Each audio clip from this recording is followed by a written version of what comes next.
ஓம் நம சிவாய. வணக்கம். நான் ஜோதிடர் மகேஜி பேசுகிறேன். ஜாதகத்தில் கிரகங்கள் இப்படி இருந்தால் அஷ்டம சனி பாதிப்பு இருக்காது. இப்போ நம்ம சனி பகவானை பற்றி பேசும்போது கோச்சார ரீதியாக ஏழரை சனி, அஷ்டம சனி, அர்த்தமாஷ்ட சனி, கண்டக சனி இப்படியெல்லாம் பேசுகிறோம். ஏன்னா பாதிப்பு அந்த நேரத்தில் அதிகமாக இருக்கும் அப்படிங்கிறத வச்சு தான் எல்லோரும் பயப்படுறதுக்கான காரணம். இந்த பாதிப்புலேயே அதிக பாதிப்பை கொடுக்கறது எது அப்படின்னு பார்த்தீங்கன்னா, அஷ்டம சனி காலத்தில் இருக்கிற பாதிப்பு ரொம்ப அதிகமாக இருக்கும். அதே போல் இந்த பாதிப்பு எப்படி இருக்கும், எல்லாருக்கும் இருக்குமா? அஷ்டம சனி காலத்தில் எல்லாருமே பாதிச்சிருக்காங்களா? ஏன் யோகமாக இருக்காதா? யோகம் நடக்குமா, இல்லை பாதிப்பு இல்லாமல் ஒரு சராசரியாக இருக்குமா அப்படிங்கிறத இந்த பதிவில் நான் கொஞ்சம் தெளிவாக சொல்லியிருக்கேன்.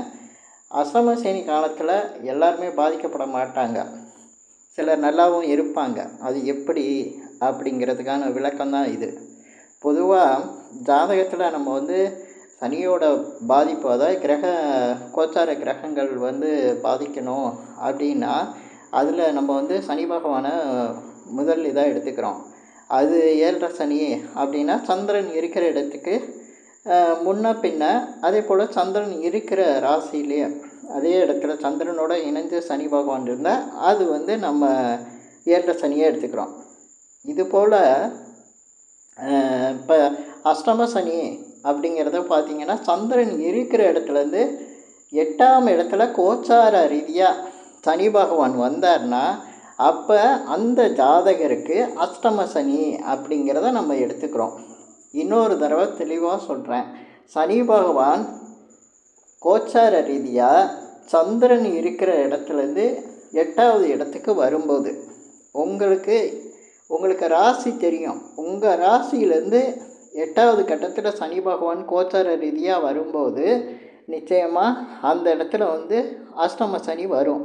உதாரணத்துக்கு சொல்கிறது அப்படின்னா, நீங்கள் மேச ராசிக்காரங்க அப்படின்னா உங்களுக்கு விருச்சிக ராசியில் சனி பகவான் வரும்போது அஷ்டம சனி ஆரம்பிக்கும். அதே போல் இப்போ ரிஷப ராசிக்காரங்க அப்படின்னா தனுசு ராசியில் சனி பகவான் இருக்கும்போது அஷ்டம சனி ஆரம்பிக்கும். இப்படி ஒவ்வொரு ராசிக்கும் நீங்கள் எடுத்துக்கணும். இது எல்லாருக்குமே கிட்டத்தட்ட தெரியுது. இப்போ எல்லோரும் யூடியூப் பார்த்து நிறைய பேர் ஜோதிடத்தை தெரிஞ்சுக்கிட்டாங்க. ஜாதகம் பார்க்குற ஜோதிடரை விட வாடிக்கையாளருக்கு எல்லாருக்குமே தெரியுது அஷ்டம சனி.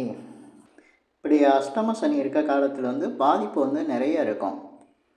நிறைய கஷ்டங்கள் இருக்கும், இழப்புகள், விரயங்கள், சிலருக்கு கடன் பயம், இது மாதிரி உடல்நிலையில் பயம் இப்படியெல்லாம் இருக்கும். தொழில் சரியாமல் நடக்காமல் போகிறது, ரொம்ப வாழ்க்கையில் எதிர்பாராத, அதே போல் நினச்சி பார்க்க முடியாத கஷ்டம்லாம் சில பேருக்கு இருக்கும். அதெல்லாம் அஷ்டம சனியில் தான் நடக்குது அப்படிங்கிறத நீங்கள் புரிஞ்சிருப்பீங்க. சில பேருக்கு ஜாதக ரீதியாக நம்ம சொல்லும்போது அது புரியலைன்னா கூட அஷ்டம சனி நடக்கும்போது பாதிப்பு இருந்தால் பாதிப்போட எஃபெக்ட் எவ்வளோ அப்படிங்கிறது தெரியும்.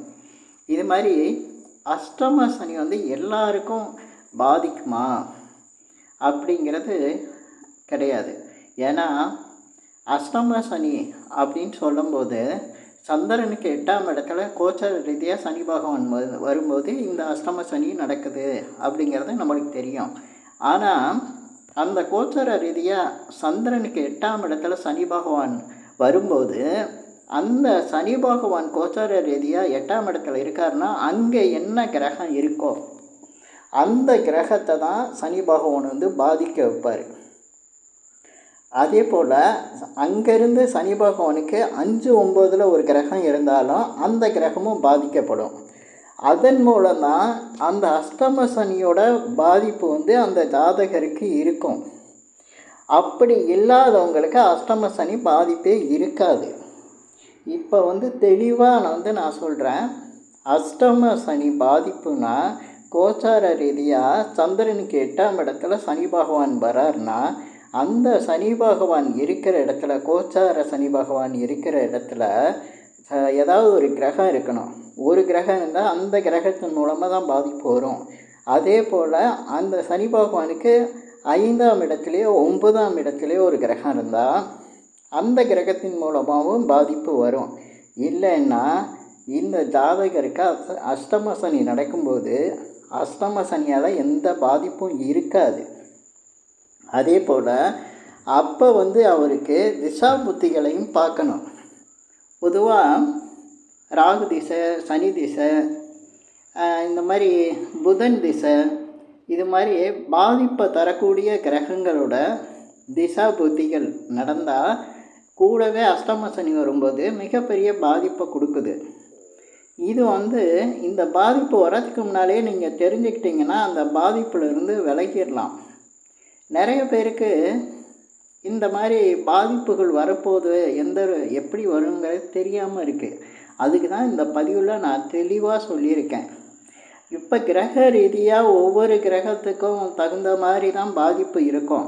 அது ஜாதகத்தில் உங்கள் கிரக அமைப்பு எப்படி இருக்கோ அதை வச்சு நம்ம கண்டுபிடிச்சிடலாம். இந்த கிரகத்தை வச்சு தான் உங்களுக்கு பாதிப்பு இருக்கும் அப்படிங்கிற மாதிரி அந்த ஜாதகம் காட்டி கொடுத்துரும்.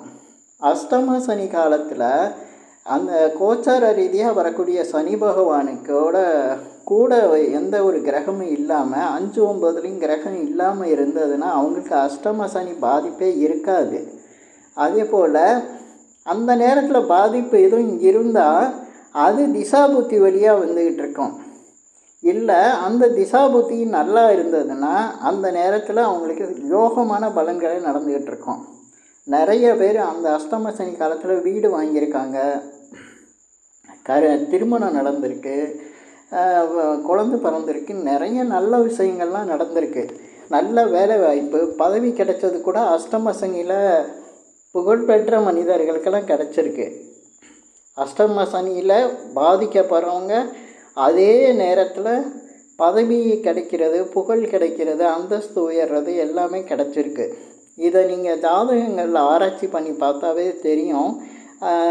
அதே போல் சிலருக்கு ஒரே நண்பர்களாக இருப்பாங்க, உறவினர்களாக இருப்பாங்க, இல்லை ஒரே வீட்டில் கூட சில பேர் இருக்கலாம்.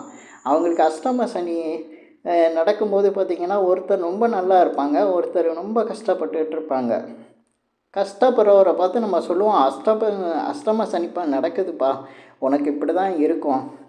அதே போல் நண்பர்களுக்கு நடக்கும்போது இந்த மாதிரி தான் நம்ம பேசுவோம். ஆனால் நீங்கள் அதே நேரத்தில் ஒருத்தர் நல்லா இருப்பார், அவரை நினச்சிங்கன்னா அந்த நேரத்தில் இதை பேசவே மாட்டீங்க. அஷ்டம சனி காலத்தில் நல்லாவே இருக்கார், அவருக்கு ஏதோ ஜாதகம் நல்லா இருக்குது அப்படிங்கிற மாதிரி சொல்லுவாங்க.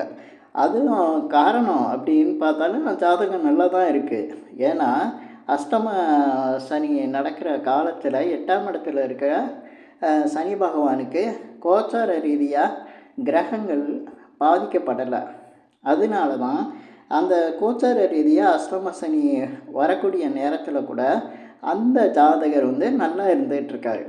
இப்படி பார்க்கும்போது அஷ்டம சனி காலத்தில் பெரிய பாதிப்பு வந்துடும் அப்படிங்கிறது நம்ம ஜாதகம் பார்க்கும்போது சிலர் பொதுவாக சொல்லிடுறாங்க, உங்களுக்கு அடுத்த அஷ்டம சனி ஆரம்பிக்கும், இப்போ அஷ்டம சனி நடந்துகிட்டு இருக்கு, அதனால தான் கஷ்டம் அப்படின்ட்டு.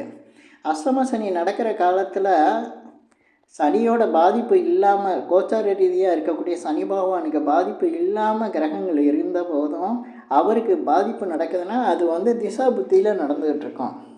மற்றபடி அஷ்டம சனியில் தான் நடக்குது அப்படிங்கிறது கிடையாது. அஷ்டம சனியில் பாதிப்பு இருக்கணும்னா நான் சொல்கிற மாதிரி கிரகங்கள் அப்படி இருக்கணும். ஆனால் சில பேருடைய பிறப்பு ஜாதகத்தில் பார்த்திங்கன்னா 7.5 சனியில் பிறந்திருப்பாங்க, இதே போல் அஷ்டம சனியில் பிறந்திருப்பாங்க. பிறப்பு ஜாதகத்திலே சந்திரனுக்கு 8ஆம் இடத்துல சனி பகவான் இருக்கும், அதே போல் சந்திரனோட சனி பகவான் இருப்பார், முன்ன பின்ன இருப்பார். அந்த மாதிரி பிறப்பு ஜாதகம்லாம் இருக்கும். அந்த பிறப்பு ஜாதகத்தில் உள்ளவங்களுக்கு இந்த மாதிரி 7.5 சனி அஷ்டம சனி வர காலத்தில் மிகப்பெரிய அளவுக்கு பாதிப்பை கொடுத்துரும். அந்த பாதிப்பு எப்படி இருக்கும்னா, அவங்களுடைய வாழ்க்கையில் முதல் தடவை இப்போ 7 சனி பிறந்த மாதிரி சனி பகவானோட சேர்ந்த சந்திரன் முன்ன பின்ன இருக்கிறவங்களுக்கு, அதே போல் சந்திரனுக்கு 8ஆம் இடத்துல சனி பகவான் இருக்க பிறந்தவங்களுக்கு முதல் தர வரும்போது மிகப்பெரிய பாதிப்பை கொடுக்கும். அந்த நேரத்தில் திசா புத்தியெல்லாம் ரொம்ப பாதிச்சிருந்ததுன்னா அவங்களுக்கு எவ்வளோ கஷ்டங்கிறத சொல்லவே முடியாது. அந்த அளவுக்கு கஷ்டத்தை கொடுத்துரும். மிகப்பெரிய அளவுக்கு ஒரு மனதளவில் பாதிப்பை தர அளவுக்கு நடக்கும். ஆனால் இதே 2ஆம் முறை வரும்போது அவங்களுக்கு அந்த பாதிப்பு இருக்காது. இப்போ அஷ்டம சனி ஃபஸ்ட்டு தடவை நடக்கும்போது பாதிப்பு வந்தவங்கெல்லாம் அடுத்த அஷ்டம சனி வரப்போகுதே அப்படின்னு கவலைப்பட்டுக்கிட்டு இருப்பாங்க. ஆஹா, இப்படி தப்பிக்கிறது என்ன வழி இருக்குது அப்படிங்கிற மாதிரி இருப்பாங்க. நீங்கள் ஏன் தப்பிக்கிறீங்க? உங்களுக்கு தான் நல்ல விஷயமாக தானே நடக்கும். அங்கே பாதிப்பே இருக்காது. ஏன்னா அது மொத்தமாக நடந்துருச்சு. ஏற்கனவே உங்களை வச்சு கரெக்டாக எல்லாத்தையும் உங்களை சரி பண்ணி விட்ருக்கோம். முதல் தடவை நடந்ததே உங்கள் வாழ்க்கை நிலையை மாற்றிருக்கும். முதல் தடவை அஷ்டம சனி நடந்தப்போ இந்த மாதிரி சந்திரனுக்கு 8ஆம் இடத்துல சனி பகவான் இருக்கிறவங்களுக்கு நடந்திருந்தால் அவங்க வாழ்க்கையை தலைகீழ புரட்டி போட்டிருக்கோம். அவங்க வாழ்க்கை நிலையே மாறி இருக்கும். அதுக்கப்புறம் அவங்க வாழ்க்கையை பாதிக்கிற அளவுக்கு ஒன்றும் இருக்காது. ஏன்னா எல்லாமே சரி பண்ணி கொண்டு வந்திருக்கோம். சனி பகவானுங்கிறது ஒரு மாற்றத்தை கொடுக்குறாரு. அந்த மாற்றத்தை கொடுத்துட்டாருன்னா அவர் கொடுத்த மாற்றத்தை திரும்ப மாற்ற மாட்டார். அதே மாற்றம் தான். அந்த மாற்றத்தில் உங்களுக்கு உயர்வு தான் இருக்கும். ஆனால் அந்த மாற்றம் முதல் தடவை எல்லாருக்குமே கொடுத்துரும். அது உங்களுக்கு திசாபுத்தி நல்லா இருந்தால் கூட அஷ்டம சனி நடக்கிற காலத்தில் பார்த்திங்கன்னா உங்களுக்கு சந்திரனுக்கு 8ல் பிறப்பு ஜாதகத்தில் சனி பகவான் இருந்தாருன்னா நிச்சயமாக மிகப்பெரிய மாற்றத்தை கொடுத்துருவார். நீங்கள் பிறந்து வளர்ந்தது, உங்களுடைய வாழ்க்கை முறை, இதில் எல்லாமே மாற்றம்னா ஒரு பாதிப்பை கொடுத்துருக்கோம். எப்போவுமே டாக்டரு ஆப்ரேஷன் பண்ணும்போது கஷ்டமாக தான் இருக்கும். ஆப்ரேஷன் பண்ணி முடிஞ்சிட்டால் அந்த நோயிலேருந்து விடுபட்டுருவாங்க. அந்த ஆப்ரேஷன் நடக்கிறது தான் அஷ்டம சனி. அந்த ஆப்ரேஷன் ஒரு தடவை தான் நடக்கும். ஏன்னா திரும்ப பண்ண மாட்டாங்க. அந்த ஒரு தடவையே சரி பண்ணிடுவாங்க. அது போல தான் நடக்கும். இப்போ இந்த பதிவில் நான் சொல்லியிருக்கிற விஷயங்கள் உங்களுக்கு ஓரளவுக்காவது புரிஞ்சிருக்கும்னு நினைக்கிறேன். அதனால் இந்த பதிவு உங்களுக்கு பிடிச்சிருந்தா ஷேர் பண்ணுங்கள், லைக் பண்ணுங்கள். அதே போல் இந்த சேனலுக்கு சப்ஸ்கிரைப் பண்ணுங்கள். என்கிட்ட ஜாதகம் பார்க்கணுன்னா மட்டும் கீழே இருக்க என் நம்பருக்கு கால் பண்ணுங்கள். நன்றி, வணக்கம்.